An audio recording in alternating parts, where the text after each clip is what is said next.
기본적으로 내가 계속 반복했던 거 있지. 수소. 이제 외우지 않을까 이거? 수소하고 산소가 반응하면 뭐가 생긴다? 너무 이제 많이 봤다라는 느낌이 들지. 그러면 뭐가 같아야 돼? 왼쪽하고 오른쪽하고 우리가 같아야 되는 게 뭔지가 좀 중요하지. 그러니까 간단하게 왼쪽에 있는 원자수와 아이고 이게 이렇게 돼 있으면 좀 문제가 되더라고. 원자수와 오른쪽에 있는 원자수는 어떻게 해야 돼? 이거는 무조건 같아야 되겠지. 왜? 원자는 변화될 수가 없잖아요. 원자는 최소 단위란 말이야. 중학교 동안 배우는. 그런데 분자수가 그대로 보존될 필요가 있니? 분자수가 보존될 필요가 없어. 왜? 여기는 수소라는 녀석이 있고 산소라는 녀석이 있고 새로운 분자가 바뀌는 거잖아. 그게 무슨 말이야? 쇠 조합이 생기니까 분자수라는 거는 보존이 될 필요가 없어. 그러니까 요 원자수는 보존이 돼야 되는데 분자수가 보존이 될 필요가 없다라는 걸 이해하는 게 에서부터 시작하는 거야. 선생님 지난번하고 약간 설명이 다른데요 라고 얘기하면 이렇게 얘기해 줄게. 선생님은 그때그때 기분에 따라서 설명이 바뀐다. 자, 그러니까 수소와 산소가 반응해서 물이, 즉 여기서 물이라고 보통 표현을 안 하고 수증기라고 표시를 하는데 왜냐면 기체 가지고 얘기를 많이 하니까. 자, 수소 H2, 산소 O2가 반응해서 H2O가 생기는데 그럼 여기가 반응해서 계수비를 우리가 맞추는 걸 지난번에 연습을 했단 말이야. 근데 왼쪽에는 수소가 2개 있고 산소가 2개 있고 여긴 수소는 2개인데 산소 하나밖에 없으니까 작은 걸 기준으로 해야 된다 했던 거 기억나지? 그럼 여긴 2를 써야 되고 그럼 수소가 4개가 되고 산소가 2개가 되니까 그럼 똑같이 2개로 맞추면 여긴 2개가 되니까 얘는 그냥 1을 쓰면 되겠고 수소가 4개인데 여기는 H가 2개짜리 세트니까 그럼 얘는 2개가 있어야 된다. 즉 2H2 더하기 O2가 2H2O가 되는데 이걸 가지고 우리가 활용할 수 있는 게 2가지가 있다고 했어. 어떤 거? 질량 3가지지 정확하게. 질량 보존의 법칙. 질량 보존의 법칙이라는 것도 있었고 그 다음에 일정 성분비의 법칙도 있었고 이제 하도 보니까 이제 익숙하지 않아? 표현이? 그 다음 하나가 또 있었던 게 뭔지 기억하니? 이거랑 조금 장르는 다르지만 기체 반응의 법칙이라는 게 있었어. 그런데 우리가 여기 있는 걸 공통적으로 여기 있는 얘네들은 질량이라는 형태로 묶었었고 얘는 부피라는 형태로 묶었었지. 요 개념을 기억하면서 공부를 하면 좀 편하다는 거지. 근데 이걸 알기 위해서는 수소라는 녀석의 질량과 산소라는 녀석의 질량을 알고 있어야 된다는 거지. 정확히 비를 알고 있어야 된다. 근데 부피라는 거는 여기서 이해해야 되냐면 뭘 이해해야 되냐면 아보가드로의 법칙을 이해해야 돼. 우선은 기본적인 개요는 여기서부터 시작되는 거야. 그러면 다시 하나씩 차근차근 복습을 해보자고. 이건 진짜 여러 번 들어도 결코 손해보지 않는 거야. H2 더하기 O2가 2H2O가 된다라는 거를. 그러면 이걸 기억하면 좋아. 솔직히 외워도 상관이 없다라는 게 뭐냐면 수소 하나당 1g이라고 가정을 한다면 산소 하나당 질량은 16g이다 라고 얘기를 한단 말이지. 그러니까 정확히 수소 대 산소의 질량비가 1대 16이다 라는 정도를 얘기를 할 거야. 물론 수소 하나당 질량이 1g은 아니야. 수소는 너무나 작기 때문에 지난번에 그런 얘기 했지. 지구하고 탁구공의 비율만큼 작아지는 게 탁구공이 수소만큼의 비율하고 거의 비슷하다라고 얘기를 하니까 1g은 아닐 거라는 거지만 하지만 비율을 우리가 알 수 있는 거지. 그러면 우연아 여기 이 H2에는 수소 원자가 몇 개 있는 거야? 수소 원자가 EH2잖아. 4개. 수소 원자는 4개 있는 거지. O2에는 산소 원자가 2개 있는 거지. 그럼 EH2O는 수소 원자 4개랑 산소 원자 2개가 있는 거잖아. 원자가 보존된다는 얘기야. 그럼 이걸 질량으로 환원을 하면 어떻게 되는 거야? 질량으로 변화시켜 버리면 얘는 4g이 되고 얘는 2 곱하기 16g이 되니까 32g이 되지. 어쨌든 이거는 무조건 합쳐서 질량 보존의 법칙 성립이 돼야 되니까 36g이 된다는 거 알겠어. 그럼 질량 B가 나온단 말이지. 질량 B가 1대 8대 9라는 형태가 나온다라고 했었지. 이것도 이제 1대 8대 9라는 것도 너무 친숙하지. 많이 봐서. 그지? 그럼 1대 8대 9가 나온다. 라는 이 현상이 바로 뭐라고? 요게 일정 성분비의 법칙이라고 한다.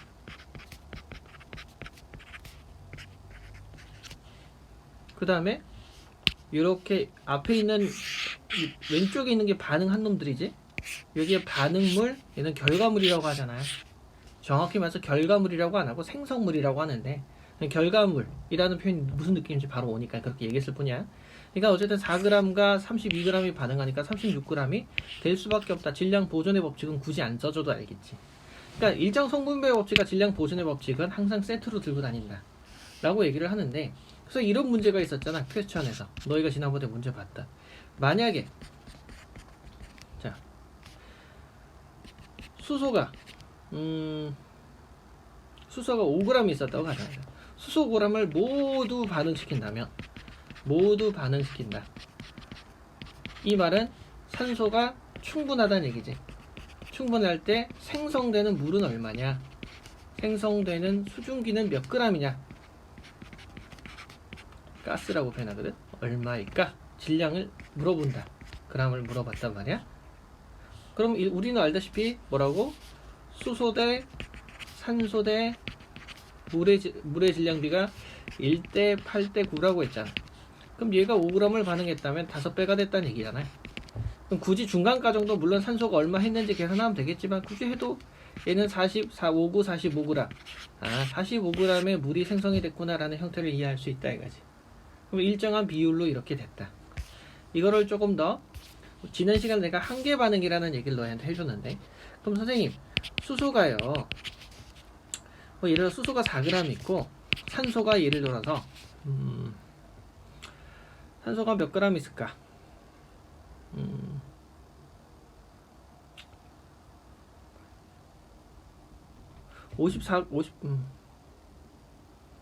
48에서 64g 있다고 칠게. 이 계산을 딱 맞추려고 하다 보니까. 그럼 얘네들이 만약에 반응을 했습니다. 반응을 했으면은 누가 남고 누가 생성되고 물은 얼마가 될까요? 그러면 수소, 우리 화학식을 아니까 그대로 화학식을 쓸까? 수소 대 EO2, 아이고 반응식을 잘못 썼네. EH2 더하기 O2가 EH2가 됐는데, 우리는 질량비가 어떻다고? 질량비가 1대 8대 9라는 걸 알고 있지. 쌤이 지금 빨리 가는데 이해 다 가? 근데 현재 얼마이니? 현재 얘가 4g 있고 얘가 64g 있지. 현재잖아. 누가 한계 반응이야? 한계 반응이라는 건 뭐라고? 작은 쪽이지. 완전 다 반응하는 게 한계 반응이지. 얘 때문에 반응이 더 못할, 이게 한계 반응인 거잖아. 너의 한계는 뭐니? 내가 요거 때문에 더 나갈 수가 없어, 이게 한계라고 얘기하는 거잖아. 그러니까 그럴 때 쓰는 한계 반응이라고 생각하는 건데, 사람 누구나 한계가 있지? 한계가 없어. 자, 생각해봐라.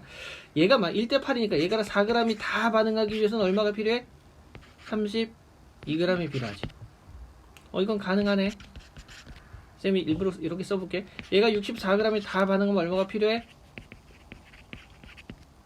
8로 나누니까 8g이 필요한데 현재 이거밖에 없으니까 불가능하지 이거. 그럼 즉 가능한 거는 얘는 가능하고 얘는 불가능이잖아. 그러니까 이거는 지워버리면 가능한 걸 봤을 때, 그럼 얘가 한계 반응이라는 거지.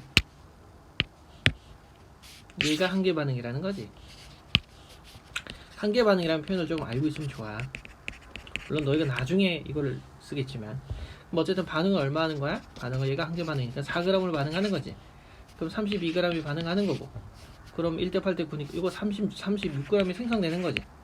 그럼 남는 놈은 뭐가 남는 거야? 얘는 안 남겠지? 얘가 32g이 남지. 산소가 32g이 남고 수증기가 36g이 생성됐다라는 개념을 알 수 있는 거지. 이런 걸 할 수 있으면 그럼 문제집에 있는 웬만한 문제들 다 푼단 말이지. 그러니까 어쨌든 지금까지 공부한 거는 여기는 두 가지 법칙을 공부했어. 우리는 어떤 걸 공부했어? 일정 성분비의 법칙과 그 다음에 질량 보존의 법칙, 그걸 공부한 거야. 그럼 이제부터 공부해야 되는 게 뭐다? 기체 반응의 법칙. 자, 기체 반응의 법칙. 지난번에 들었지만 그래도 한 번 더 배경 정도는 설명해 줄게. 기체 반응의 법칙이 생겼을 때 영국 과학자들과 그 다음에 프랑스 과학자들이 싸웠다는 얘기 했지? 안 했나? 했지. 왜? 영국과학자는 원자가 부서지지 않는다. 원자는 이게 깨지지 않는다라고 얘기했고 절대 깨질 수가 없다라고 얘기했는데 프랑스 과학자는 부피 개념으로 이해하다 보니까 야 부피비가 수소 대 이때 사람들은 뭘 몰랐다? 참고로 이 전제 조건이 뭐야? 싸우는 이유는 우리가 알다시피 당시에는 분자라는 개념을 몰랐다. 분자를 몰랐다. 내가 분자가 뭐라고? 세트로 돼 있는 거라고 했지? 세트로. 항상 세트 메뉴처럼.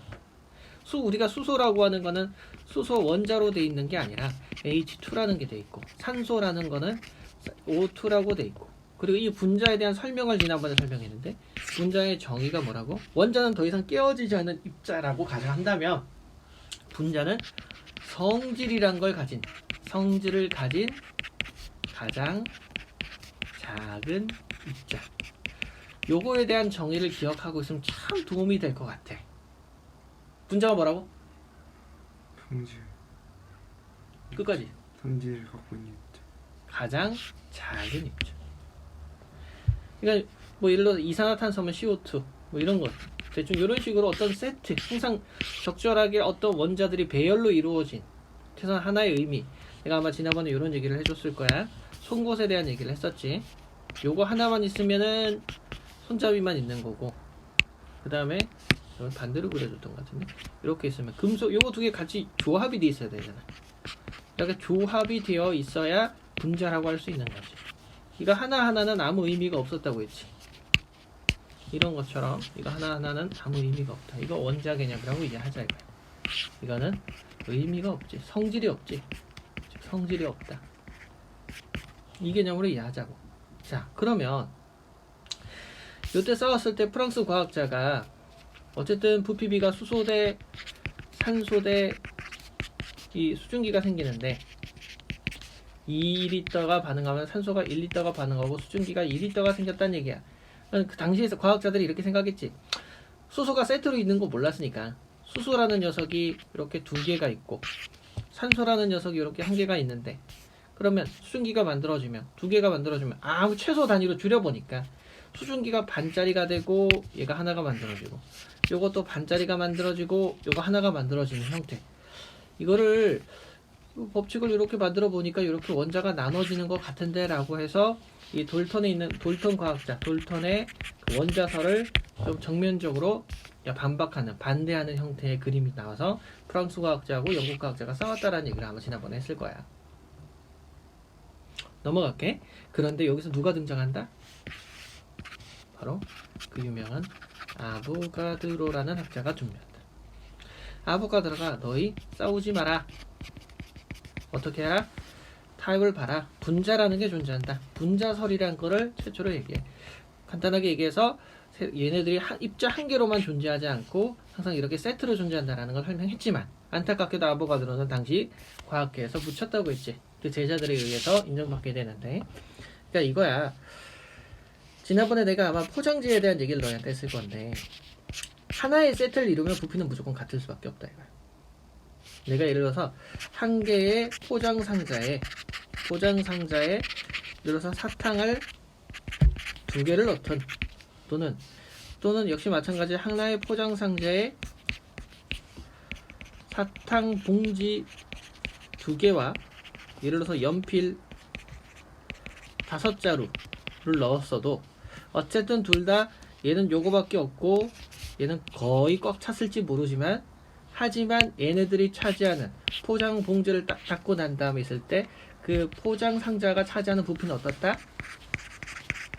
부피는 같다. 무슨 말이냐? 이 말은 H2든 CO2든 O2든 NH3든 CH4든 또 뭐를 해줄까? 예를 들어서 C3H8이든 C4H10이든 이게 프로페인 너희 부탄가스 들어봤지?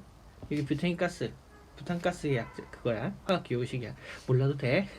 내가 지금 얘기하는 거는 그냥 얘네들이 아무리 많이 돼 있든 적게 돼 있든 크기가 많이 돼 있든 상관없이 얘네들은 어떻다? 이 입자 분자가 예를 들어서 얘가 뭐라고 할까? 10개가 수소가 10개가 수소 분자야. 수소 분자가 10개일 때 뭐 예를 들어서 뭐 1리터라고 칠까? 얘가 1리터면 역시 이 녀석도 얘보다는 훨씬 더 많은 내용물을 갖고 있지만 이 녀석의 분자가 10개면 몇 리터라고? 역시 2리터라고. 그러니까 내가 지금 주먹으로 여기 수소 입자를 100개를 잡으니까 요만큼의 부피를 가지고 있어. 수소는 제일 작은 거잖아. 주기율표 내가 공부했지만. 근데 요거 말고 이산화탄소 100개를 잡더라도 똑같은 부피 잡았으면 개수를 세면 똑같이 100개야. 어디까지나 걔네들은 세트 개념으로 생각해야 되기 때문에. 요 개념으로 생각하다 보니까 이제 그걸 충족하는 거지. 2H2 더하기 O2가 2H2O가 됐다는 얘기는 얘는 분자가 수소 분자지. 분자가 수소 분자 2개. 자, 수소 분자가 2개. 얘는 산소 분자가 1개. 그리고 얘는 수증기, 즉 물 분자지. 수증기, 물 분자가 2개지. 그럼 이 말은 부피가 얼마가 된다? 부피가 2대 1대 2로 반응할 수 있다. 그러니까 실질적으로 얘네들은 어떻게 되는 거야? 수소라는 녀석이 그림을 그리면 수소라는 녀석이 2개씩 있는데 이렇게 짜증난다. 녹화하고 있는데